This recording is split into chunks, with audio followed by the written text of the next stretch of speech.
रोजचा स्वयंपाक तुम्हाला जर कंटाळवाणा वाटत असेल तर काही अशा पद्धतीच्या महत्त्वाच्या आणि अगदी युजफुल अशा टिप्स वापरा की रोजचा स्वयंपाक देखील तुमचा अर्ध्या तासातच पूर्ण होईल.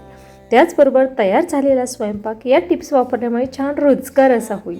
त्यामुळे तुम्हाला जर अशाच काही किचनच्या किंवा स्वयंपाकाच्या टिप्स प्रत्येक आठवड्यामध्ये एकदा पाहायच्या असतील तर चॅनलला सबस्क्राईब करून ठेवा, कारण इथे मिळतात पूर्ण वर्षभर एकही दिवस सुट्टी न घेता नवनवीन रेसिपी. सो हाय, मी कविता. मी तुमच्यासाठी घेऊन येत असते दररोज दुपारी 12 वाजता अशाच नवनवीन रेसिपी व्हिडिओ, त्यासोबत काही किचन टिप्स देखील, स्वयंपाकाच्या टिप्स देखील. आज आपण अगदी स्वयंपाक रुचकर आणि झटपट बनवणाऱ्या टिप्स पाहणार आहोत. त्यामध्ये सगळ्यात पहिली आणि महत्त्वाची टिप्स म्हणजे शेवग्याच्या शेंगा बाजारातून आणल्या आणि अशाच फ्रीजमध्ये ठेवल्या तर त्या अशा पद्धतीच्या सुकून गेल्या.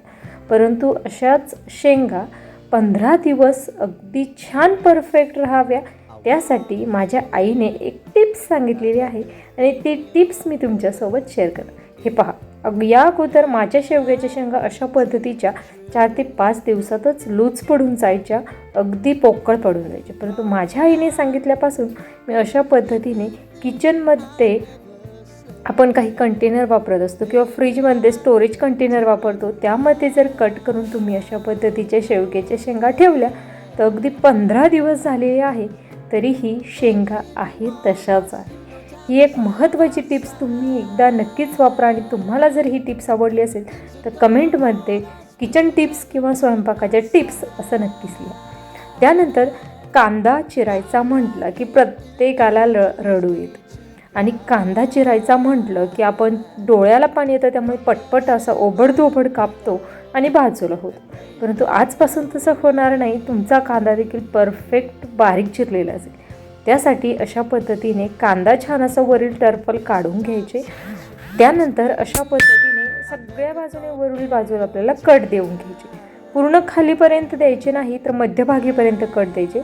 अशा पद्धतीने वेपर्स करण्याची किसणी घ्यायची आणि कांदा किसून घ्यायचा. अगदी 1 मिनिटातच तुमचा सगळा कांदा कापून होणार आहे आणि डोळ्याला एक थेंबही पाणी न येता.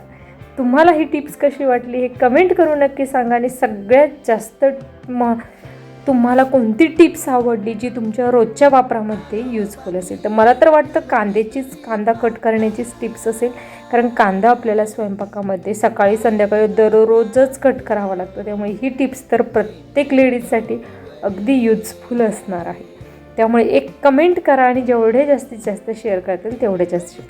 हिवाळ्यात आणि पावसाळ्यात आपण कडधान्य जेव्हा भिजत घालतो त्यावेळेस अशा पद्धतीचे काही कडधान्य त्यामध्ये भिजत नाही आणि आपल्याला ते ताटामध्ये घेऊन निसण्यासाठी खूप जास्त वेळ जातो. त्यावेळेस तुम्ही ही एक टिप्स या ठिकाणी यूज करू शकता. तुम्हाला यातील जे भिजलेले नाही असे मठ बाजूला करायचे असतील अशा पद्धतीने पाण्यामध्ये मटकी घोळून घ्यायची, मठ घोळून घ्यायची आणि वरती जे येतात ते सगळे बाजूला करायचे आणि जे तळाशी न भिजलेले असतात ते तळाशी आपोआपच राहतात. हे पहा, तुम्ही पाहू शकता. आपण वरती काढून घेतल्यानंतर खाली सगळे जे न भिजलेले होते ते राहिले, म्हणजे अगदी 1 मिनिटामध्ये काम झालेलं आहे. पुढची महत्त्वाची टिप्स म्हणजे भेंडी बऱ्याचदा शिजवल्यानंतर थोडीशी चिकट होते, पाहिजे तेवढी चवीला रुचकर होत नाही. अशा पद्धतीची तव्यावर एकदा भेंडी करा. तेलामध्ये जिरं आणि त्याचबरोबर भेंडी टाकलेली आहे, त्यामध्ये मीठ टाकलेलं आहे. छान अशी तेलामध्ये मोठ्या आचेवर छान मिक्स करून घेणार आहे. त्यानंतर भेंडीवर आपण झाकण ठेवलं की त्या झाकणाचंच पाणी त्या भेंडीमध्ये पडतं आणि भेंडी आणखीनच चिकट होते. भेंडी छान मोकळी व्हावी, अजिबातही चिकट होऊ नये यासाठी भेंडी छान परतवून घ्यायची. गॅसचा फ्लेम हा मध्यम करायचा. त्यावर जाळीचं झाकण ठेवायचं म्हणजे त्यातून वाफ निघून जाते. भेंडी देखील छान अशी शिजते आणि त्यामध्ये तयार झालेलं वाफेचं पाणी देखील त्यामध्ये पडत नाही. आता ही भेंडी अशीच ठेवल्यानंतर झाकण काढून घेतल्यानंतर 2 मिनटं हलवायची. भेंडी अगदी छान मोकळी तयार होते. आता पोहे सगळ्यांच्या आवडीचे आहे आणि हे पोहे खूप वेळासाठी मऊसूत राहावे यासाठी पोहे छान असे नळाखाली किंवा पाण्यामध्ये 2 ते 3 पाण्याने छान स्वच्छ धुवून घ्यायचे. त्यानंतर त्यामध्ये 1 चमचा साखर टाकायची आणि छान मिक्स करायचं. पोहे मऊ होतात. वेळात वेळ काढून तुम्ही या टिप्स पाहिल्याबद्दल धन्यवाद.